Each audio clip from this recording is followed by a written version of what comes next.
Nous abordons aujourd'hui le sujet de la merveilleuse personne du Saint-Esprit. Dites Saint-Esprit. Le Saint-Esprit est la troisième personne de la divinité. Dieu est un Dieu trinitaire, trois en un. Dieu le Père, Dieu le Fils et Dieu le Saint-Esprit. Maintenant, Dieu le Saint-Esprit est pleinement Dieu, aussi divin que Dieu le Père et Dieu le Fils. Mais il n'est pas timide. Cependant, il n'attire pas l'attention sur lui-même. Il est ici pour en glorifier un seul, et c'est Jésus. Le rôle principal du Saint-Esprit n'est même pas de vous révéler vos péchés. Son rôle principal est de glorifier Jésus. Amen. Jésus a dit dans Jean 16 que le Saint-Esprit convainc le monde de péché au singulier. Le mot « péché » ici est au singulier. Jésus explique que c'est parce qu'il ne croit pas en lui. Ainsi, le Saint-Esprit convainc le monde, et nous avons tous été touchés par cette conviction de ne pas croire en Christ. Mais ensuite, nous voyons la beauté de Jésus, que Dieu a envoyé son Fils pour mourir pour nos péchés, et nous croyons alors en Christ. Le Saint-Esprit n'est pas là pour vous rappeler sans cesse vos péchés. Il est là pour vous convaincre de la justice, parce que Jésus est allé vers le Père et que vous ne le voyez plus. Il vous convainc également que le prince de ce monde, le diable, a été jugé, brisé en morceaux, condamné. C'est le sens du mot ici. D'une manière indirecte, le Saint-Esprit agit toujours. Parfois, vous voyez le pasteur prince corriger certaines situations dans l'Église. C'est l'onction du Saint-Esprit qui me conduit à corriger. Lorsque Jésus a réprimandé 5 des 7 églises dans l'Apocalypse, c'était encore le Saint-Esprit. Amen. Jésus agit toujours par l'Esprit. Que celui qui a des oreilles entende ce que l'Esprit dit aux églises. Il y a donc bien une correction. Je ne dis pas qu'il n'y en a pas, mais ce n'est pas le rôle principal du Saint-Esprit. Son rôle principal est de glorifier Jésus. Jean 16, « Il me glorifiera », dit Jésus. Il a prononcé ces paroles dans la chambre haute. La chambre haute est le lieu des vérités de l'Église. Beaucoup d'entre nous expliquent le sermon sur la montagne, et c'est bien. Il est toujours applicable aujourd'hui. Nous parlons aussi souvent de Matthieu 24 et d'autres passages prophétiques sur le retour du Christ, et c'est important. Mais nous négligeons parfois le discours de la chambre haute de Jésus, qui est un autre sermon sur une autre montagne. Dans cette chambre haute, Jésus parle uniquement de vérités concernant l'Église, des vérités qui nous sont directement applicables aujourd'hui. Amen. C'est là qu'il a donné un commandement nouveau. Aimez-vous les uns les autres comme je vous ai aimés. Nous n'avons qu'un seul commandement, et ce n'est pas un commandement difficile. Il fait partie de notre nouvelle nature d'aimer. Nous savons que nous sommes passés de la mort à la vie parce que nous aimons. C'est comme si on commandait à quelqu'un qui a très faim. Je t'ordonne de manger. Est-ce difficile? Avez-vous de l'amertume dans votre cœur? Si oui, alors vous savez que ce n'est pas votre véritable nature en tant qu'enfant de Dieu. Vous marchez presque comme un zombie, car chaque fois que vous nourrissez de l'amertume, vous n'agissez pas selon votre vraie nature. Votre vraie nature est d'aimer. Amen. Alors, profitez simplement de cet amour. Appréciez le fait d'aimer les uns les autres. Jésus parle ensuite d'une autre vérité dans la chambre haute. Il dit, « Je vous enverrai un autre consolateur » Jean 14. « Je prierai le Père, et il vous donnera un autre consolateur. » Remarquez le mot « autre » en grec. Il signifie un autre de même nature, exactement comme moi. J'ai été là pour vous quand vous étiez découragés. J'ai été là pour vous relever lorsque vous étiez abattus. J'ai apporté la joie lorsque vous étiez dans la tristesse. Quand vous étiez agités, je vous ai donné du repos. Amen. Quand vous étiez malade, je vous ai guéri. Je suis votre grand médecin. Je suis votre berger. Je suis votre maître. Je suis votre Seigneur. Je suis votre bon ami. Il n'y a pas de plus grand amour que de donner sa vie pour ses amis. Je suis cet ami. Mais écoutez, je vais partir, d'accord? Mais ne soyez pas tristes. Je ne vous laisserai pas orphelin. Je vous enverrai un autre consolateur. Le mot « autre » signifie ici que c'est comme si vous aviez Jésus à nouveau, mais cette fois dans une forme illimitée. Amen. Jésus, lorsqu'il était sur terre, était limité à un endroit à la fois. Amen. Mais le Saint-Esprit, lui, n'est pas limité à un seul endroit. C'est pourquoi les mêmes miracles qui se produisent ici se produisent ailleurs, aux États-Unis, à GRC, ou partout où vous regardez cette prédication. Il n'y a ni temps, ni espace, ni distance avec le Saint-Esprit. Il est Jésus en version illimitée. Amen. Le mot consolateur en grec est parakleto. Le préfixe para signifie aux côtés de. Il est appelé à être votre ami, votre aide. La version du roi Jacques dit « Je vous donnerai un autre consolateur ». En hébreu, cela signifie quelqu'un qui sera toujours là pour vous réconforter. Jésus dit « Il demeurera avec vous pour combien de temps ? Pour toujours. L'Esprit de vérité, que le monde ne peut recevoir parce qu'il ne le voit pas et ne le connaît pas. Mais vous, vous le connaissez, car il demeure avec vous et sera en vous. Il dit sera en vous parce qu'à ce moment-là, il n'avait pas encore reçu le baptême du Saint-Esprit, qui est venu le jour de la Pentecôte. Jésus a promis que lorsqu'il viendrait, il demeurerait avec nous pour toujours. Je ne vous laisserai pas orphelins, je viendrai à vous. Amen. Dans la chambre haute, Jésus a aussi parlé de l'enlèvement. Gloire à Dieu. Il a dit, « Dans la maison de mon Père, il y a plusieurs demeures. Je vais vous préparer une place. » Comment est-il parti? Corporellement ou spirituellement? Corporellement. Je pars, il nous a quittés corporellement. Je vais vous préparer une place. Et si je pars et que je vous prépare une place, je reviendrai et je vous prendrai avec moi. Ce n'est pas la seconde venue, c'est l'enlèvement. Lors de la seconde venue, il reviendra pour juger la terre. Il reviendra avec son peuple, mais dans l'enlèvement, il viendra pour son peuple. L'enlèvement est un message d'espérance. Il n'est pas une idée théorique. Lors de mon dernier enseignement en semaine, j'ai prêché sur la manière dont l'enlèvement purifie les croyants. Les pasteurs ou les dirigeants qui ne prêchent pas sur l'enlèvement privent leur peuple de cette espérance purificatrice. Amen. L'une des choses les plus pratiques concernant l'enlèvement est qui nous pousse à réévaluer nos priorités selon la volonté de Dieu. Amen. Dans la chambre haute, il a aussi parlé d'une nouvelle manière de prier. Jusqu'à présent, vous n'avez rien demandé en mon nom. Demandez et vous recevrez, afin que votre joie soit parfaite. Que signifie prier au nom de Jésus? Quand vous priez en son nom, c'est comme si Jésus lui-même priait. Dire au nom de Jésus ne signifie pas simplement ajouter cette phrase à la fin de votre prière dans l'espoir que Dieu l'exauce. Non, cela signifie que vous priez en tant que représentant de Jésus, avec son autorité et sa faveur devant le Père. Jésus est toujours agréable au Père. Il est sous la faveur divine. De même, lorsque vous priez en son nom, vous êtes sous cette même faveur. C'est pourquoi, lorsque vous dites au nom de Jésus, vous devez vous imaginer que Jésus lui-même est en train de prier. Et combien savent que lorsque Jésus prie, le Père l'exauce toujours? Amen. Louons le Seigneur. Combien d'entre vous savent qu'ils ont le Saint-Esprit en eux? Levez la main. D'accord, seulement une dizaine sur 30 000. Encore une fois, combien d'entre vous savent qu'ils ont le Saint-Esprit? Si vous n'êtes pas encore sauvés, d'ici la fin de ce service, vous le serez. Amen. Le Saint-Esprit habite en vous. N'oubliez pas, il n'est pas là pour vous faire des reproches sans cesse. Il est votre ami, votre consolateur, votre parakleton en grec, celui qui est appelé à vous aider. Désormais, il vit en nous. Amen. Dans l'Ancien Testament, le Saint-Esprit venait et repartait. Il venait sur Samson pour accomplir des exploits. Samson a déchiré un lion en morceaux.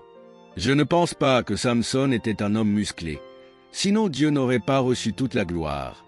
Je crois qu'il était un homme mince et frêle, afin que la puissance du Saint-Esprit se manifeste pleinement. Le Saint-Esprit venait et repartait. Il venait sur Gédéon, puis repartait. Il venait sur David, puis repartait. C'est pourquoi, après son péché, David pria, « Ne retire pas de moi ton Esprit Saint. » Mais aujourd'hui, nous ne pouvons plus prier cette prière, car même lorsque nous tombons, le Saint-Esprit ne nous quitte pas. Prier ainsi aujourd'hui révèle simplement une ignorance spirituelle. Le Saint-Esprit ne vous abandonnera jamais. C'est pourquoi il peut être attristé. Comprenez-vous cela? Il est toujours avec vous. Il est là pour vous montrer la voie de sortie. Lorsque vous péchez, il sait que vous n'êtes pas fait pour cela. Vous avez été créé pour une destinée bien plus belle. Amen. Il est attristé parce qu'il vous aime. On ne peut être attristé que par quelqu'un qu'on aime profondément. Savez-vous que la Bible dit que le Saint-Esprit nous aime? Sais-tu qu'il y a une phrase dans la Bible, dans le Nouveau Testament, qui parle de l'amour de l'Esprit? Non seulement le Saint-Esprit est avec nous, mais il nous aime, tout comme Jésus nous aime. Le Saint-Esprit nous aime, pouvons-nous dire Amen à cela? Et sais-tu que dans le livre des Romains, qui est la Magna Carta du christianisme, le Saint-Esprit n'est pas mentionné dans les 4 premiers chapitres? Dans l'introduction, il est mentionné très brièvement, mais dans les 4 premiers chapitres de la Magna Carta du christianisme, c'est-à-dire le livre des Romains, il n'est pas mentionné. Pourquoi? Il est mentionné pour la première fois dans Romains 5. Et voici comment l'amour de Dieu est répandu dans nos cœurs par le Saint-Esprit. Ainsi, dès que tu vois le Saint-Esprit apparaître, c'est pour te faire savoir que Dieu t'aime. Or, on entend rarement dire que le Saint-Esprit vient pour nous faire comprendre l'amour de Dieu. Mais la toute première mention du Saint-Esprit dans Romains se trouve en Romains 5. L'amour de Dieu est répandu dans nos cœurs par le Saint-Esprit qui nous a été donné. C'est la première mention du Saint-Esprit. Alors, pourquoi n'est-il pas mentionné dans les 4 premiers chapitres? Regarde bien ici. Pourquoi n'est-il pas mentionné? Écoute attentivement. C'est parce que Dieu ne veut pas que tu confondes l'œuvre de Christ pour toi avec l'œuvre de l'Esprit en toi. Laisse-moi t'expliquer. Beaucoup de croyants cherchent à ressentir leur salut. Est-ce que je me sens sauvé? Suis-je vraiment sauvé? On leur dit que lorsqu'ils reçoivent Jésus, ils sont sauvés. Mais certains disent, je ne me sens pas sauvé. En fait, je me sens perdu, je me sens vide. Le problème, c'est qu'ils ne comprennent pas ce que Christ a accompli pour eux à la croix. Ils regardent à l'intérieur d'eux-mêmes alors qu'ils devraient regarder vers l'extérieur. Amen. Dieu ne veut pas que tu sois introspectif. Il veut que tu sois focalisé sur Christ. Ainsi, dans les 4 premiers chapitres de Romains, tout tourne autour de l'œuvre de Christ à la croix. Il est question d'être justifié par la foi du sang de Jésus qui a été versé. Dieu veut détourner tes yeux de toi-même pour les tourner vers Christ, vers l'extérieur plutôt que vers l'intérieur. Ne confonds pas l'œuvre de Christ pour nous avec l'œuvre de l'Esprit en nous. Tant que tu n'es pas fermement établi dans l'œuvre de Christ pour toi, tu n'es pas prêt à entendre parler de l'œuvre de l'Esprit en toi. Autrement, de nombreux croyants, lorsqu'ils sont sauvés, surtout dans les cercles charismatiques, commencent immédiatement à essayer de ressentir le Saint-Esprit. Le Saint-Esprit est en moi. Mais pourquoi est-ce que je me sens perdu? Pourquoi est-ce que je me sens vide? C'est parce qu'ils ne sont pas encore enracinés dans l'œuvre de Christ pour eux, comme l'enseignent les 4 premiers chapitres de Romains. Tu me suis jusqu'ici? Dieu ne veut pas que tu sois confus. C'est pourquoi le Saint-Esprit intervient au bon moment pour te faire comprendre que ce n'est qu'en étant bien établi dans l'œuvre de Christ pour toi que tu peux pleinement apprécier l'œuvre du Saint-Esprit en toi. D'accord? Alors, arrête d'être trop introspectif. Laisse-moi te poser une question. Jésus est-il mort sur la croix? Oui. A-t-il versé son sang? Oui. Pourquoi son sang a-t-il été versé? Pour lui-même? Non, car il n'avait aucun péché. Pourquoi alors? Parce que sans effusion de sang, il n'y a pas de pardon des péchés. Son sang a été versé pour toi et moi. Quand Dieu a demandé aux Israélites de mettre du sang sur les linteaux de leurs portes la nuit où l'ange de la mort allait passer, que leur a-t-il dit? Il a dit, « Quand je verrai le sang, je passerai par-dessus vous. » Dieu n'a pas dit, « Quand vous verrez le sang ». Ce n'est pas à propos de ton appréciation du sang, de ta compréhension du sang, ni même de ta foi dans le sang. Ce qui compte, c'est que Dieu voit le sang. Dieu est la personne la plus importante qui doit voir le sang. Est-ce que Dieu a vu le sang de Jésus versé à la croix pour toi et moi? Oui. Maintenant, Dieu dit, « Quand je verrai le sang, je passerai par-dessus vous. Je laisserai l'ange de la mort passer au-dessus de vous. Je ne permettrai pas au destructeur d'entrer dans votre maison lorsque je verrai le sang. » Ce n'est pas « quand vous verrez le sang », mais « quand moi, Dieu, je verrai le sang. » Si je sais que lorsque Dieu voit le sang, le jugement passe au-dessus de moi, qu'il passe au-dessus de ma famille, alors j'ai la certitude du salut. Quand je comprends que c'est Dieu qui voit le sang, et non moi, alors Dieu appelle cela la foi dans le sang de Jésus. Es-tu toujours avec moi? Il est donc important de comprendre cela, car le Saint-Esprit a 2 témoignages. Nous allons voir comment le Saint-Esprit témoigne avec nous et comment il témoigne à nous. Dans Hébreux, il est écrit « Mais le Saint-Esprit témoigne aussi à nous ». Il témoigne à nous. C'est un témoignage extérieur, comme dans un tribunal où un témoin est appelé à la barre. Que fait un témoin? L'avocat de la défense ou le procureur lui pose des questions et il ne peut pas répondre « je pense »,« je ressens »,« j'en conclus que ». Non, non.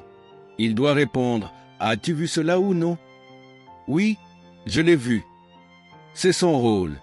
De la même manière, le Saint-Esprit témoigne à nous. Après avoir dit « voici l'alliance que je ferai. Je mettrai mes lois dans leur cœur. » Il ajoute « je ne me souviendrai plus de leurs péchés ni de leurs iniquités. » Quel est donc le témoignage du Saint-Esprit à nous?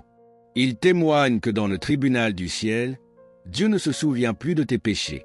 Quel témoignage béni! Peu importe que tu sois plus spirituel un jour et moins spirituel un autre jour, ce témoignage ne change pas. Que tu sois un chrétien fervent ou un chrétien charnel, ce témoignage ne change pas. Que tu sois une bonne personne ou une mauvaise personne, si tu es né de nouveau, ce témoignage ne change pas. Le témoignage du Saint-Esprit à nous, c'est que tous tes péchés, toutes tes iniquités au pluriel, Dieu dit « je ne m'en souviendrai plus ». Pourquoi? Parce qu'il était témoin de la croix du calvaire. Dieu le Père était là. Dieu le Fils était là, suspendu à la croix. Et Dieu le Saint-Esprit était là, témoin de cet événement. Le Saint-Esprit a vu Dieu prendre tous tes péchés et tous mes péchés, chaque péché, de l'enfance à l'adolescence, chaque péché, chaque faute spécifique, et les mettre sur Jésus. Du début de ta vie jusqu'à l'âge adulte, aucun de tes péchés n'a été oublié. Dieu les a tous placés sur Jésus à la croix, et le Saint-Esprit en a été témoin. Même tes péchés futurs, jusqu'à ta vieillesse, Dieu les a vus et les a mis sur Jésus. Christ a été puni à ta place. Lui qui n'a jamais connu le péché a été fait péché pour nous. Il est devenu malédiction afin que la bénédiction d'Abraham vienne sur nous. Jésus a été rejeté pour que nous soyons acceptés, et le Saint-Esprit témoigne de cela. Ainsi, ce que le Saint-Esprit témoigne aujourd'hui avec justice, c'est que Dieu ne se souvient plus de tes péchés. Peux-tu voir ce que signifie « plus jamais » ? Il y a eu un temps où Dieu se souvenait de tous tes péchés, de ton enfance jusqu'à ton âge adulte. Dieu connaissait chaque transgression et les jugeait toutes. Il y a eu un temps où Dieu ne pouvait pas ignorer le péché. Mais ce qu'il ne pouvait pas ignorer, il pouvait le pardonner. Et c'est exactement ce qu'il a fait à la croix, et le Saint-Esprit en a été témoin. Aujourd'hui, le Saint-Esprit témoigne à nous et nous rappelle que, dans la nouvelle alliance, Dieu dit « Je mettrai mes lois dans leur cœur ». Mais le point central de tout cela, c'est qu'après avoir dit cela, il ajoute « Leurs péchés et leurs iniquités, je ne m'en souviendrai plus ». À quelle fréquence entendons-nous cela prêcher? Et pourtant, c'est une vérité bénie. Ce n'est pas quelque chose à ajouter, c'est simplement quelque chose à croire. Crois-le, c'est le témoignage du Saint-Esprit. Ce n'est pas le Saint-Esprit témoignant en nous, mais à nous. Mais, pasteur, je ne ressens pas que mes péchés sont pardonnés. Je ressens que Dieu se souvient encore de mes péchés. C'est ton émotion qui parle. Mais ce n'est pas toi qui es appelé à témoigner devant le tribunal du ciel. Celui qui est à la barre, c'est le Saint-Esprit. Et il témoigne que tes péchés, Dieu ne s'en souvient plus. Il le dit avec justice, de manière judiciaire. Nous n'avons rien à faire, si ce n'est accepter et croire. Et si nous le croyons, nous aurons une paix parfaite. Une paix parfaite. Car si l'œuvre de Christ a été accomplie en dehors de moi, alors elle ne peut pas être annulée par moi. Si c'est Christ qui a fait l'œuvre rédemptrice, alors je ne peux pas la défaire. Chaque fois que nous pensons que nous avons une part à jouer dans notre salut, nous risquons de penser que nous pouvons aussi le perdre. Mais non, c'est tout de Christ et rien de nous. Voilà le premier témoignage que nous devons comprendre. Le Saint-Esprit témoigne de l'œuvre de Christ pour nous. Maintenant, parlons du Saint-Esprit en nous. C'est là que le mot « direction » et le fait d'être conduit par l'Esprit entrent en jeu. Quand tu es bien conduit, tu vis bien. Mais tu dois d'abord comprendre tout ce que nous avons dit précédemment. Ne confonds pas l'œuvre de Christ pour nous, les 4 premiers chapitres de Romains, avec l'œuvre de l'Esprit en nous. Maintenant, nous en arrivons à l'œuvre du Saint-Esprit en nous. Mais, pasteur, comment puis-je savoir si je suis conduit par le Saint-Esprit? En réalité, tu es déjà conduit par l'Esprit. Le simple fait que tu sois ici aujourd'hui signifie que tu es conduit par l'Esprit. Tu pourrais penser, j'avais juste envie de venir à l'église aujourd'hui. Non, c'est le Saint-Esprit qui t'a conduit ici. Beaucoup d'entre nous pensent être conduits seulement lorsqu'ils en ont conscience. Mais la vérité, c'est que nous sommes déjà conduits. Si nous avons cru en Christ, c'est parce que le Saint-Esprit nous y a conduits. Amen. Regardons Romains 8. C'est très sérieux de vivre selon l'Esprit. Si vous vivez selon la chair, vous mourrez. Mais si par l'Esprit, vous faites mourir les œuvres du corps, vous vivrez. Dieu veut que tu vives selon l'Esprit. Pourquoi? Parce que Dieu connaît la nature de ton corps. Si tu suis les désirs de la chair, elle voudra être esclave de certaines choses, s'attacher à certaines addictions, faire ce qui est mal. Et souvent, ces choses mènent à la mort. Alors, comment faire mourir les œuvres du corps? Pas par ta propre volonté, pas en serrant les dents et en disant « j'essaierai de faire de mon mieux ». Non, la seule manière dont Dieu t'aide à faire mourir les œuvres du corps, c'est par l'Esprit. Car tous ceux qui sont conduits par l'Esprit de Dieu sont fils de Dieu. Lorsque tu es conduit par l'Esprit, tu ne fais pas les œuvres du corps. Amen. Il est évident que cela fait référence à quelque chose de pécheur. Prenons l'exemple du roi Saül, le premier roi d'Israël. Dieu lui avait ordonné de détruire totalement les Amalécites, mais il refusa d'obéir. Il épargna leur roi et conserva le meilleur du troupeau. Il voulait s'élever aux yeux du roi des Amalécites. Beaucoup d'années plus tard, sur le mont Giboa, et j'y suis allé avec mes pasteurs, le roi Saül tomba devant les Philistins. Mais même si c'était une guerre entre les Philistins et Israël, savez-vous qui tua le roi? C'était un Amalécite. Parce qu'il avait refusé de mettre les Amalécites à mort, un Amalécite le tua. Laissez-moi vous dire ceci. Si vous ne mettez pas à mort ce qui doit mourir, c'est lui qui vous mettra à mort. Certaines personnes sont littéralement amenées à la mort par leurs addictions. On pourrait penser immédiatement à des dépendances extrêmes comme la drogue, mais même l'addiction à la nourriture peut mener à une mort prématurée si on n'y prend pas garde. Oh, Pasteur Prince, vous n'auriez pas dû dire ça. Non, je tiens à vous dire quelque chose d'important.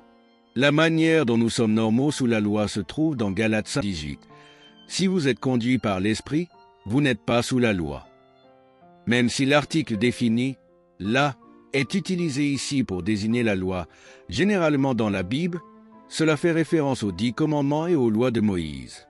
Mais sans l'article défini, cela peut se référer à n'importe quelle loi, à n'importe quelle règle dogmatique que nous suivons aveuglément.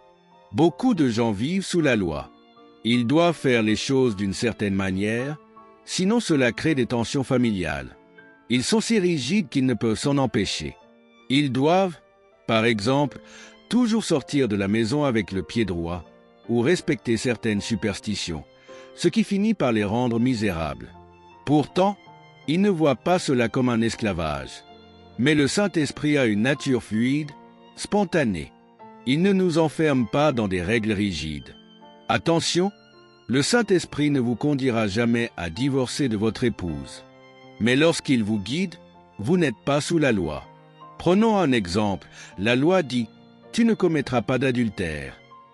Mais si vous suivez l'Esprit, il vous conduira à aimer votre épouse ou votre mari d'une manière qui rendra l'adultère impensable.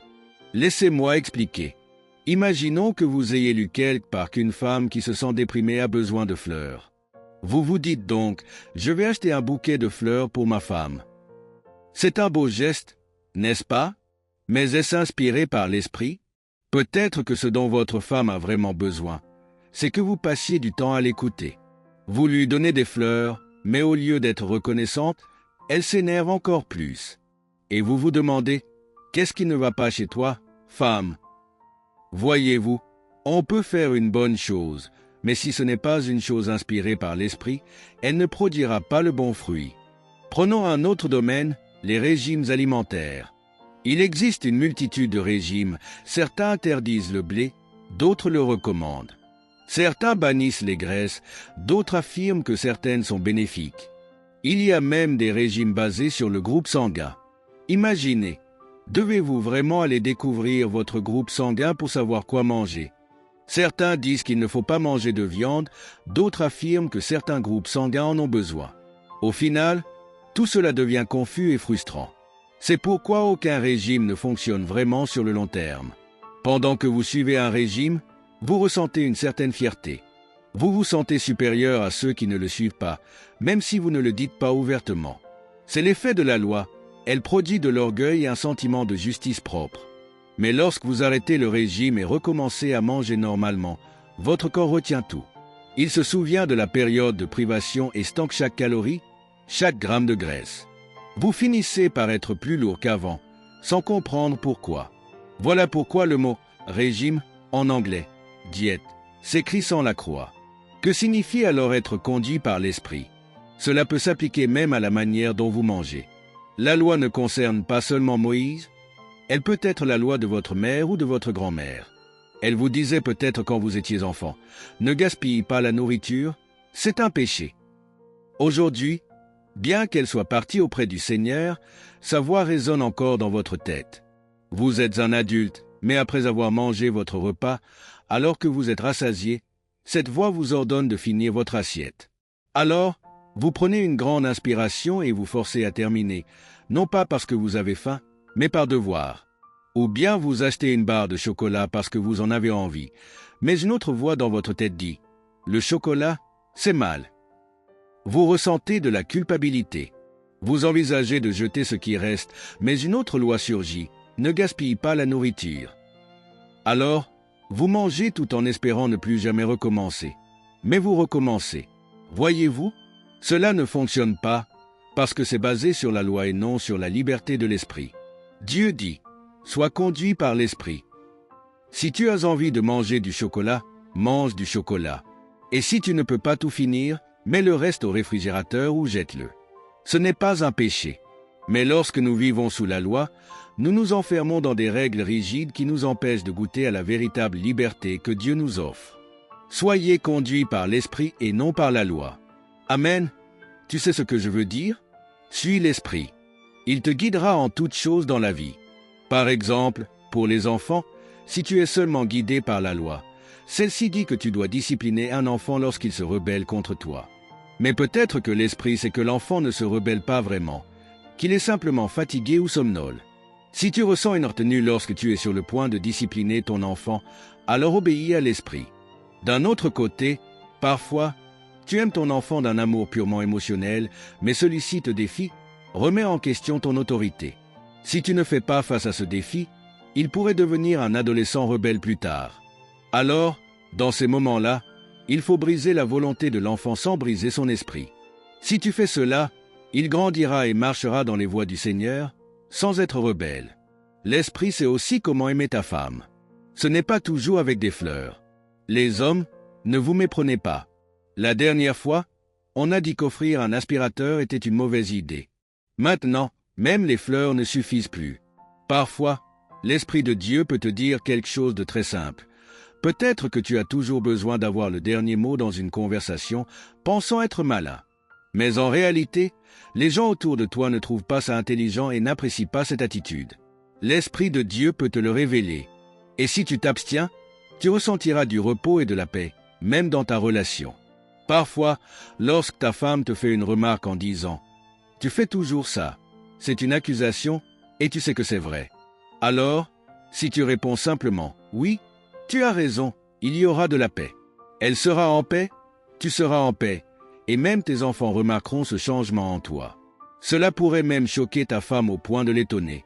Mais le plus souvent, nous avons tendance à nous battre et à argumenter. Il y a des moments où nous devons défendre notre point de vue, notamment dans des débats sur la foi, et nous sentons une onction croissante lorsque nous parlons. Mais d'autres fois, nous parlons et nous sentons que l'onction n'est pas là. Dans ces moments-là, il faut s'arrêter immédiatement. Certaines personnes pensent qu'il faut prêcher en toutes circonstances, sans se soucier du moment. Mais c'est une erreur. Suis la paix. Je crois que le Saint-Esprit nous guide davantage par un feu rouge que par un feu vert. Beaucoup disent que l'Esprit de Dieu nous guide par la paix.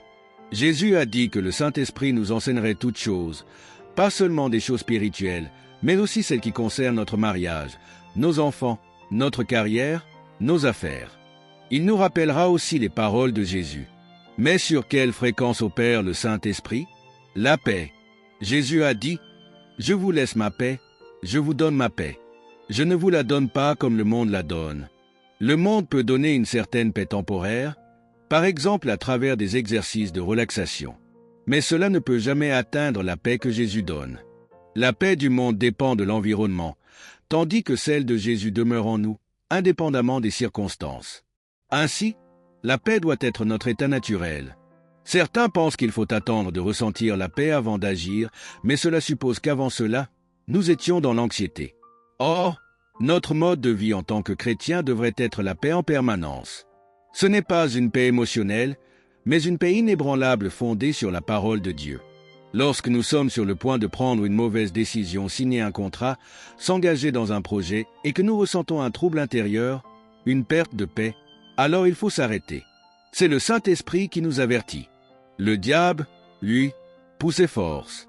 Il nous pousse à agir sous la pression. Certains disent qu'ils attendent que le Saint-Esprit prenne le contrôle total de leur langue pour parler en langue, mais l'Esprit ne fonctionne pas ainsi. Il veut notre coopération. Il ne nous possède pas comme les esprits mauvais possèdent une personne. Il agit avec nous. J'ai vu, il y a des années, avec le pasteur Henri, une femme possédée par un démon. Tout à coup, une voix masculine est sortie de sa bouche en disant « Je veux son esprit ». À ce moment-là, j'ai laissé le pasteur Henri prier pour elle pendant que je me retirais un instant pour demander à Dieu quoi faire. Je me suis caché sous une table ou derrière un piano pour prier. Mais finalement, nous avons prié à nouveau pour elle et elle a été délivrée. Quand le démon est sorti, toute la pièce est remplie d'une odeur nauséabonde, comme si un camion poubelle venait de vider son chargement. Tu vois ce que je veux dire? Suis l'Esprit. Il te guidera dans tout dans la vie. Il te dira, par exemple, en ce qui concerne les enfants. D'accord? Si tu es simplement attaché à la loi. Par exemple, la loi dit que tu dois discipliner un enfant lorsqu'il se rebelle contre toi. Mais peut-être que l'esprit sait que l'enfant ne se rebelle pas réellement. Peut-être qu'il est simplement fatigué ou qu'il a sommeil. D'accord? L'enfant fait une crise non pas par rébellion, mais par fatigue, et tu ressens une retenue en toi lorsque tu es sur le point de le discipliner. Alors, obéis à l'esprit. Mais d'un autre côté, il y a des moments où tu aimes ton enfant, mais ton enfant te défie, remet ton autorité en question. Eh bien, si tu ne veux pas d'un adolescent rebelle plus tard, alors tu dois relever ce défi. Fais comprendre à l'enfant qu'il doit se soumettre sans pour autant briser son esprit. Tu dois briser sa volonté rebelle sans détruire son âme. Amen. Sans briser son esprit. Et cet enfant deviendra un enfant merveilleux. Il grandira et marchera dans les voies du Seigneur. Amen. Il ne sera pas rebelle. L'Esprit sait aussi quand et comment aimer ta femme. Ce n'est pas toujours en lui offrant des fleurs. Les hommes, la dernière fois, vous avez offert un aspirateur. C'était une erreur. Maintenant, vous offrez des fleurs et c'est encore faux? D'accord? Parfois, le Saint-Esprit te dira quelque chose de simple. Certaines personnes aiment toujours avoir le dernier mot. Quand quelqu'un leur parle, elles cherchent toujours à répondre de manière spirituelle ou intelligente, pensant ainsi être brillantes. Mais en réalité, elles ne sont intelligentes qu'à leurs propres yeux. Les autres n'aiment pas cela. En fait, cela les irrite. Le Saint-Esprit peut te révéler cela. Et au moment où tu retiens ta langue, il y a du repos, il y a la paix. Même dans tes relations, la paix s'installe. C'est ainsi que le Saint-Esprit nous guide parfois. Les hommes, lorsque votre femme vous dit que vous faites souvent quelque chose, c'est une accusation, non? Et si vous savez que c'est vrai, reconnaissez-le. Dites, oui, tu as raison. Il y aura alors de la paix. Elle sera en paix, vous serez en paix, tout le monde sera en paix. Même vos enfants verront ce changement. Ce sera inhabituel pour eux. D'accord? Peut-être que votre femme sera tellement surprise qu'elle tombera au sol et qu'il faudra la relever. Mais au final, il y aura la paix. Mais le plus souvent, nous nous disputons, n'est-ce pas? Nous nous battons pour nos idées. Parfois, nous voulons absolument gagner une discussion même sur des sujets chrétiens. Il y a des moments où nous devons défendre notre position, et lorsqu'on le fait, on sent une onction, une puissance divine qui nous accompagne. Mais il y a d'autres moments où l'on parle et l'on sent que quelque chose ne va pas, comme un blocage spirituel. Eh bien, arrête-toi à cet instant. C'est un signal de l'Esprit de Dieu. Certaines personnes pensent qu'il faut prêcher et évangéliser tout le temps, peu importe le moment. Mais c'est là qu'elles se trompent. Laisse-moi te montrer quelque chose, la paix doit être ton repère. Suis-la. Je crois que le Saint-Esprit nous guide davantage par des feux rouges que par des feux verts. Nous avons tous entendu dire que l'Esprit de Dieu nous guide par la paix. Dans Jean 14, 26, il est écrit que le Saint-Esprit, que le Père enverra au nom de Jésus, nous enseignera toutes choses. Et toutes choses signifie vraiment tout, l'éducation des enfants, le mariage, la carrière, les affaires. Ne limite pas l'Esprit. Il veut t'enseigner dans tous les domaines de ta vie. Il te rappellera aussi tout ce que Jésus a dit. Beaucoup d'entre vous ont déjà vécu cela. Vous avez soudainement rappelé un verset ou un message prêché à l'Église, et c'était le Saint-Esprit qui vous le remettait à l'esprit. Mais comment fonctionne l'Esprit Saint? Sur quelle fréquence communique-t-il? Jean 14, 27 dit « Je vous laisse la paix, je vous donne ma paix. » Pas une paix comme le monde donne. Le monde offre une paix temporaire. Tu peux aller dans un spa, faire des exercices de relaxation et ressentir un soulagement temporaire. Mais la paix de Jésus est différente. Elle n'est pas dépendante de ton environnement extérieur. C'est une paix intérieure, permanente. Il dit « Que votre cœur ne se trouble point et ne s'alarme point. » Cela signifie que le Saint-Esprit nous enseigne et nous guide à travers la paix. Certaines personnes pensent qu'elles doivent d'abord ressentir la paix avant d'agir. Mais cela suggère que, jusqu'à ce moment, elles étaient dans l'anxiété et l'inquiétude. Non, le mode de fonctionnement naturel du croyant doit être la paix. Notre état spirituel et naturel, en tant que croyant, devrait être la paix. Nous devons être en paix en permanence. Pas une paix émotionnelle instable, mais une paix qui repose solidement sur la parole inébranlable de Dieu. Je peux trembler, mais le rocher sur lequel je me tiens, lui, ne tremble jamais. Alors, la paix est notre état normal. Mais si tu es sur le point de prendre une mauvaise décision, de signer un contrat, de t'engager dans quelque chose, et que soudain, tu ressens un trouble, une agitation intérieure, alors stop. C'est l'Esprit de Dieu qui te parle. Le diable, lui, pousse les gens, les force. Mais Dieu conduit, il ne contraint jamais. Certaines personnes disent « J'attends que le Saint-Esprit prenne le contrôle de ma langue. » Mais le Saint-Esprit ne possède pas les gens comme le font les esprits impurs. Il veut ta coopération. Tu dois parler, mais l'inspiration vient de Dieu. Tu dois ouvrir ta bouche, et la langue vient du ciel. J'ai déjà vu une femme possédée par un démon. Quand nous avons prié pour elle, une voix masculine est sortie de sa bouche et a dit « Je veux son esprit ». À ce moment-là, j'ai dit au pasteur Henri « Tu pries pour elle, moi, je vais prier derrière ». Et je suis parti me cacher sous une table en priant « Seigneur, montre-moi quoi faire ». Finalement, elle a été délivrée, et au moment où le démon est sorti, la pièce a senti une odeur horrible, comme un camion poubelle qui se décharge. De la même manière, parfois, nous pouvons sentir un parfum agréable lorsque le Saint-Esprit agit. Lévitique 2 part de l'encens comme une image de Jésus, une offrande agréable à Dieu. Nous sommes pour Dieu une bonne odeur de Christ. Lorsque tu pries, Dieu sent un parfum frais. Nous sommes acceptés dans l'arôme de Christ, et comme Isaac bénissant Jacob après avoir senti son parfum, Dieu nous bénit en sentant la fragrance de Christ en nous. Le Saint-Esprit ne te force jamais. Il travaille avec ta personnalité. Jésus est aujourd'hui illimité grâce au Saint-Esprit. Il est ton aide. Quand ton cœur est accablé, fais une promenade avec Jésus. Parle-lui de tout, de tes inquiétudes, de tes frustrations. Même si tu n'as pas envie de prier, dis-le lui. « Seigneur, je ne ressens rien. Je me sens loin de toi. » Parle-lui comme à un ami. Et à la fin, même si tu n'as pas prononcé une seule prière de foi, tu réaliseras que quelque chose en toi a changé. Une force nouvelle, une grâce nouvelle. Alors, dis tout à Jésus. Tu ressens le réconfort du Saint-Esprit. Parfois, les gars, surtout quand vous n'avez nulle part où vous tourner, à qui parlez-vous de vos problèmes? Vous ne voulez peut-être pas tout dire à votre femme, car vous ne voulez pas l'accabler. Vous n'avez pas à avoir peur. Vous ne voulez pas non plus le dire à vos enfants, car ils sont peut-être trop jeunes pour comprendre ce que vous traversez. Et vous ne voulez pas les accabler de trop de soucis. Alors, vers qui vous tournez-vous? Où trouvez-vous refuge? Parfois, certaines préoccupations sont si intimes que vous ne pouvez même pas en parler à votre ami le plus proche. Alors, toutes ces émotions toxiques, toutes ces inquiétudes, ces peurs, ce stress doivent aller quelque part. Et parce qu'elles ne trouvent aucun exutoire, votre corps les retient. Votre corps pense que votre côlon est l'endroit où jeter les déchets. C'est là que naturellement tous vos déchets sont éliminés. De la même manière, vos émotions toxiques y sont stockées. C'est pourquoi tant de gens ont des problèmes de côlon, de digestion, de maux d'estomac lorsqu'ils sont stressés, anxieux et inquiets. Tout est déversé là parce qu'il n'y a pas de sortie.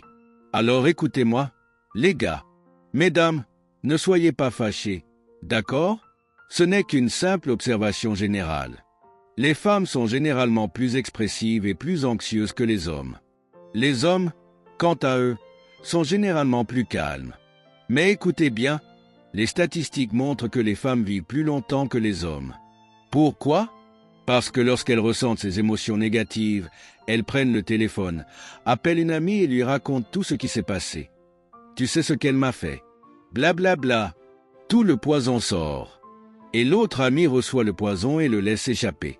Pendant ce temps, les hommes, quand ils ressentent ces émotions toxiques, ils les enfouissent profondément en eux. Résultat, statistiquement, les hommes meurent plus jeunes. Ils n'ont nulle part où déposer ces émotions négatives, même s'ils paraissent plus calmes en apparence.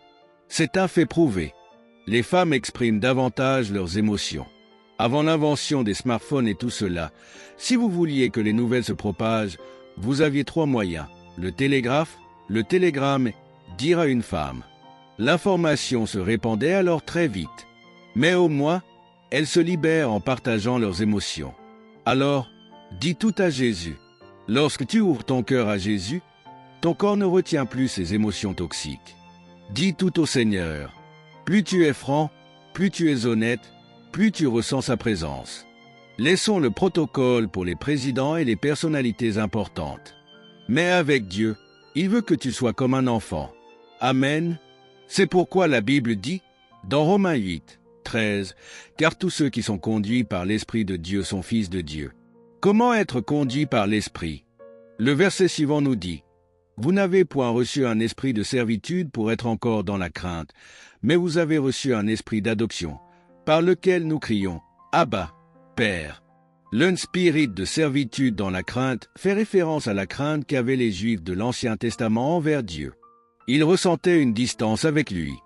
Il existe bien sûr une sainte crainte du Seigneur, une crainte respectueuse et adoratrice. Parfois, quand je prie, j'aime encore utiliser l'ancienne version King James en anglais, avec tout, toi, Seigneur. Cela me donne un sentiment de respect profond. Mais je ne ressens pas cette peur servile, cette peur d'esclave. C'est une peur dont Dieu nous a libérés. Il appelle cela un esprit de servitude. Mais aujourd'hui, nous avons reçu l'esprit d'adoption. En grec, cela signifie l'esprit de filiation par lequel nous crions « Abba, Père ». C'est pourquoi, depuis que mon fils est né, je lui ai appris à m'appeler Abba. Ainsi, lorsqu'il lira ce verset plus tard, il ressentira, je l'espère, toute la chaleur et l'intimité de ce mot. Abba est le mot que les enfants israéliens utilisent pour dire papa. C'est un cri profond, intime, affectueux d'un enfant vers son père. Amen. Dieu dit que sans cet esprit de filiation, tu n'es même pas prêt à prier. Tu n'es pas prêt à être conduit par l'esprit. Alors, pour être conduit par l'esprit, il faut cette intimité avec Dieu. C'est une relation familiale. Tu dois savoir que Dieu t'aime et que le Saint-Esprit t'aime aussi. Alors, comment dois-tu appeler Dieu? Abba, Père. Amen. Regardez maintenant, l'Esprit lui-même rend témoignage à notre esprit que nous sommes enfants de Dieu. Remarquez que ce cri Abba vient du plus profond de nous. Parfois, ta prière est courte. Ô Père, je suis rempli de soucis. Seigneur, j'ai tant de chaos dans ma vie. Quelqu'un pourrait te dire, mais la Bible dit de rejeter tes soucis sur le Seigneur. Oui, mon frère, détends-toi. Quand tu parles à Dieu, n'es-tu pas déjà en train de lui confier tes soucis? Parler à Dieu, c'est déjà jeter tes fardeaux sur lui. Tu peux connaître les bons versets bibliques, mais manquer l'esprit qui les anime. Tu peux même citer les Écritures, comme les scribes l'ont fait avec le roi Hérode, lui indiquant où naîtrait le Messie, afin qu'il puisse essayer de le tuer. On peut avoir la connaissance biblique et être pourtant opposé à Christ. Alors, ce n'est pas juste une question de savoir ce qui est écrit. C'est une question de connaître celui qui a inspiré la Bible. Nous avons reçu l'esprit de filiation. C'est ainsi que nous sommes conduits par Dieu. Enfin, l'Esprit lui-même rend témoignage à notre esprit que nous sommes enfants de Dieu. Ainsi, nous devons comprendre que le Saint-Esprit témoigne à notre cœur que nous sommes sauvés grâce à ce qu'il a vu à la croix. À cause de Christ, Dieu a choisi de ne plus jamais se souvenir de nos péchés. C'est une vérité que l'Esprit atteste extérieurement et intérieurement en nous. Si tu es né de nouveau, tu as ce témoignage dans ton cœur. Si quelqu'un vient te dire « Tu n'es pas sauvé », tu n'as même pas besoin de discuter. Tu sais, au plus profond de toi, que tu es sauvé. Parfois, tu peux avoir des doutes dans ta tête, mais en toi, tu sais que tu es enfant de Dieu. L'Esprit de Dieu témoigne à notre esprit que nous sommes enfants de Dieu. Vous ressentez le réconfort du Saint-Esprit. Parfois, mes amis, surtout vous les hommes, vous n'avez nulle part où vous tourner. À qui parlez-vous de vos problèmes? Vous ne voulez peut-être pas tout dire à votre épouse parce que vous ne voulez pas l'accabler. Vous n'avez pas à avoir peur. Vous ne voulez pas en parler à vos enfants, car ils sont peut-être trop jeunes pour comprendre ce que vous traversez. Vous pourriez leur imposer un fardeau trop lourd. Alors, vers qui vous tournez-vous? Où cherchez-vous du réconfort?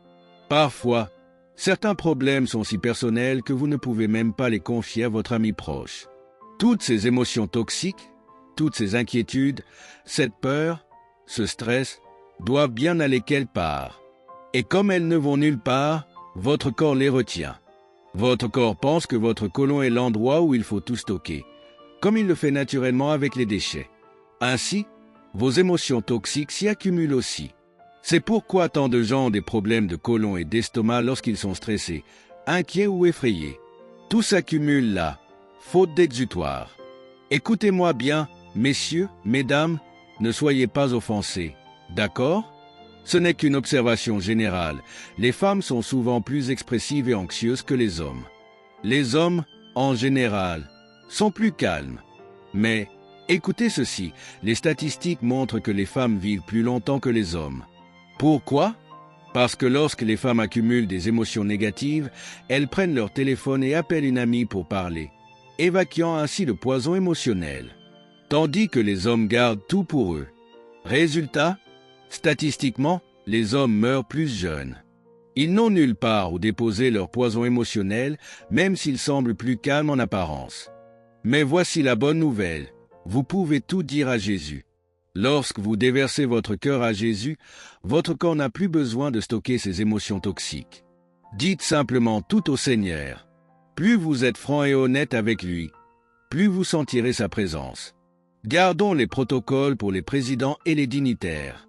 Avec Dieu, il veut que vous soyez comme un enfant. Amen. C'est ce que dit la Bible dans Romains 8, 13. Car tous ceux qui sont conduits par l'Esprit de Dieu sont fils de Dieu. Comment être conduit par l'Esprit? Regardez le verset suivant. Vous n'avez point reçu un esprit de servitude pour être encore dans la crainte, mais vous avez reçu un esprit d'adoption par lequel nous crions « Abba, Père ». Le contexte ici part de la crainte que les Israélites avaient autrefois envers Dieu. Il y a bien une crainte respectueuse et révérencieuse de Dieu qui est juste et biblique. Mais il ne s'agit pas d'une peur servile. Ce type de crainte, Dieu nous en a libérés. Il appelle cela un esprit de servitude. Vous n'avez pas reçu cet esprit de peur, mais un esprit d'adoption. C'est pourquoi, dès la naissance de mon fils, je lui ai appris à m'appeler Abba. Ainsi, lorsqu'il lira ce passage plus tard, il comprendra l'intimité et l'amour entre un père et son enfant. Abba est un terme affectueux. comme un enfant qui appelle son père papa. Dieu dit que sans cette relation intime, vous n'êtes même pas prêt à prier ou à être conduit par l'Esprit. Être conduit par l'Esprit, c'est avant tout une affaire de famille. Vous devez savoir que Dieu vous aime et que le Saint-Esprit vous aime aussi. Alors, comment devez-vous appeler Dieu? Abba, Père. Pouvez-vous dire Amen? Le Saint-Esprit témoigne à notre esprit que nous sommes enfants de Dieu. C'est pourquoi, même si quelqu'un vous dit que vous n'êtes pas sauvé, vous n'avez pas besoin de vous défendre. Vous savez, au fond de vous, que vous l'êtes. Parfois, votre esprit peut douter, mais votre cœur sait que vous êtes sauvé. Dans le domaine le plus vital et important de votre vie, celui de votre salut, le Saint-Esprit vous témoigne que vous êtes enfants de Dieu. Alors, combien plus vous guidera-t-il dans les autres domaines de votre vie, votre travail, votre famille, vos décisions? Sachez que Dieu se soucie même des petites choses. Jésus a dit que Dieu nourrit les oiseaux du ciel. Et encore plus, les cheveux de votre tête sont tous comptés. Moi-même, j'aime mon fils Justine, mais je ne vais pas jusqu'à compter ses cheveux. Pourtant, Dieu le fait. Cela montre à quel point il s'intéresse aux moindres détails de votre vie. Le Saint-Esprit vous guide davantage par des feux rouges que par des feux verts. Un feu vert devrait être votre état naturel. Mais si vous vous apprêtez à prendre une décision et ressentez un feu rouge dans votre cœur, écoutez-le. Dieu ne vous guidera jamais à faire quelque chose de mal, mais même pour les bonnes choses, ne les faites pas simplement parce qu'elles semblent bonnes. Faites-les parce que l'Esprit vous y conduit. Jésus a dit, « Allez dans le monde entier et prêchez l'Évangile à toute créature. » Mais où exactement devez-vous aller? C'est le Saint-Esprit qui vous guide. Regardez dans Actes 16. Paul et ses compagnons voulaient prêcher en Asie, mais ils en furent empêchés par le Saint-Esprit. Pourquoi? Parce que Dieu savait que ces gens n'étaient pas encore prêts. Cela montre que nous devons être à l'écoute de l'Esprit dans nos décisions, même pour de bonnes choses comme l'évangélisation. Enfin, je veux partager une histoire personnelle. Il y a plusieurs années, je suis passé devant la réception de mon bureau et j'ai salué une employée enceinte de 5 mois. En lui disant bonjour, j'ai ressenti un feu rouge dans mon esprit. J'ai alors pris le temps de lui demander comment elle allait. Elle s'est mise à pleurer et m'a expliqué que les médecins avaient découvert 2 gros kystes dans le cerveau de son bébé. À ce moment-là, j'ai su que le Saint-Esprit m'avait arrêté pour que je prie pour elle. J'ai simplement prié, au nom de Jésus, et j'ai su que Dieu allait agir. Rappelez-vous ceci, le repos en Dieu ne signifie pas l'inactivité, mais une activité dirigée par le Saint-Esprit. Dieu m'a donné cette phrase il y a de nombreuses années. Le repos n'est pas l'inactivité, le repos est une activité dirigée par l'Esprit. J'ai donc prié pour elle et le jour suivant, c'était son contrôle médical. Elle est retournée chez le médecin et voici ce qui est revenu. Les médecins n'ont trouvé aucune trace des kystes, l'un avait complètement disparu et l'autre avait rétréci de manière significative. Le médecin leur avait dit qu'il n'avait jamais vu ça auparavant et qu'il ne faudrait pas longtemps avant qu'il disparaisse complètement. Aujourd'hui, l'enfant est grand, pas encore adulte, il a environ 12 ans maintenant. Et je viens d'apprendre que l'enfant est bien. Je veux dire qu'il est merveilleusement béni. Et l'Église, quand le Seigneur vous révèle quelque chose, c'est généralement qu'il veut faire quelque chose. Ici, il avait interdit de prêcher la parole en Asie. Que faire alors pour Paul et ses compagnons après être passés par Mysa? Ils ont tenté d'aller en Bithynie, mais l'Esprit ne leur en permit pas. L'Esprit Saint ne les a pas permis d'aller en Bithynie. Pourquoi? Si vous continuez à lire, vous découvrirez que Dieu voulait en fait qu'ils aillent en Grèce à ce moment-là, car les Grecs en Macédoine étaient prêts à recevoir la parole. Plus tard, Paul prêcha bien en Asie mineure. Il prêcha, mais il y a un temps pour chaque chose. Vous voyez le rythme de la grâce quand vous suivez l'Esprit Saint? Dieu sait qui est prêt. Certaines personnes, écoutez bien, je rends grâce à Dieu pour tous les ministères à travers l'histoire de l'Église. Mais écoutez bien, il pourrait y en avoir quelques-uns qui seraient tués parce qu'ils n'ont pas écouté. Ils ont été avertis de ne pas aller quelque part, mais ils ne se sont pas souciés. Ils n'ont même pas écouté l'Esprit. Et parfois, quand nous sommes confus, nous devons aussi écouter l'Esprit de nos frères et sœurs, car ils ont l'Esprit Saint tout autant que nous, surtout nos leaders. Amen. Ceux qui se soucient de nous. Et quand vous êtes amoureux, ne vous fiez pas uniquement à vos sentiments. Ne vous fiez pas uniquement à votre propre témoignage. Quand vous êtes amoureux, tout temps vous semble paisible. Ce doit être l'homme que j'ai rencontré il y a de nombreuses années. Une femme m'a raconté un incident qui est arrivé. Elle venait de divorcer, un cœur brisé et tout ça. Et elle m'a écrit son témoignage en disant « Pasteur, c'est comme ça que je pensais qu'il venait de Dieu. Il me pressait sans cesse, me poussant à l'épouser et tout ça. Je ne savais pas si c'était lui. Alors elle a marché sur la plage ici à Singapour, quelque part près de la plage, à Changi Beach ou autre. Elle a levé les yeux, a demandé à Dieu un signe. Elle a regardé et a vu une étoile filante, et son mariage était comme une étoile filante. Laissez-moi vous dire ceci, ne vous fiez pas aux visions extérieures. Ne vous fiez à rien de l'extérieur. Ne vous fiez même pas à une inscription sur le mur, comme dans les anciens temps. Parce qu'à l'époque de l'Ancien Testament, l'Esprit Saint était à l'extérieur d'eux. Mais maintenant, vous avez l'Esprit Saint à l'intérieur de vous. Le diable peut imiter les choses extérieures. D'accord ? Ne demandez pas à Dieu un signe extérieur. Apprenez à suivre l'Esprit à l'intérieur. Vous m'écoutez ? Ne vous mariez pas à cause d'un signe extérieur. D'accord ? Amen. Et en ce qui concerne les relations, surtout faites confiance à vos frères et sœurs autour de vous, ainsi qu'à leurs conseils. Ils ont aussi l'Esprit Saint. Amen. Alors, souvent, Dieu nous guide par des feux rouges. Et quand Dieu nous guide, c'est toujours sur des chemins de repos. Ce sont toujours des chemins de rafraîchissement. Laissez-moi vous dire ceci. Regardez ce passage dans 2 Timothée chapitre 1. Je vous rappelle d'enflammer le don de Dieu qui est en vous, par l'imposition de mes mains. Car Dieu ne nous a pas donné un esprit de peur, mais de puissance, d'amour et de sagesse. Une des meilleures façons de vraiment être sensible à la direction du Saint-Esprit est d'apprendre à prier en langue. Priez dans l'Esprit. Amen. Et beaucoup d'entre vous ont ce merveilleux langage de prière du Saint-Esprit, mais beaucoup de gens ne réalisent pas à quoi ce don sert. Laissez-moi vous dire ceci. Il est dit ici enflammé. Le terme stir up est en fait un grand mot. Enflammer en flamme. Comme quelqu'un qui cuisine, il agite pour enflammer les flammes. Amen. Comme un feu de camp. C'est comme cela que l'on enflamme les flammes. Maintenant, il est dit le don de Dieu. Beaucoup de gens disent que le don de Dieu ici est l'Esprit Saint. Mais écoutez bien, vous ne pouvez pas enflammer l'Esprit Saint. Ça ne sonne pas juste, d'accord ? Quand on parle du don de la personne du Saint-Esprit, c'est toujours le mot Doria. Par exemple, dans le sermon de Pierre, « Repentez-vous et soyez baptisés, et vous recevrez le don, le Doria du Saint-Esprit. » Ainsi, la personne du Saint-Esprit est toujours Doria, mais le don des langues est charisma du Saint-Esprit. Le don du Saint-Esprit ici dit charisma. Je vous rappelle d'enflammer le charisma, ce n'est pas l'Esprit Saint mais son don. Et ces 9 dons du Saint-Esprit peuvent être activés à votre volonté. Uniquement les langues.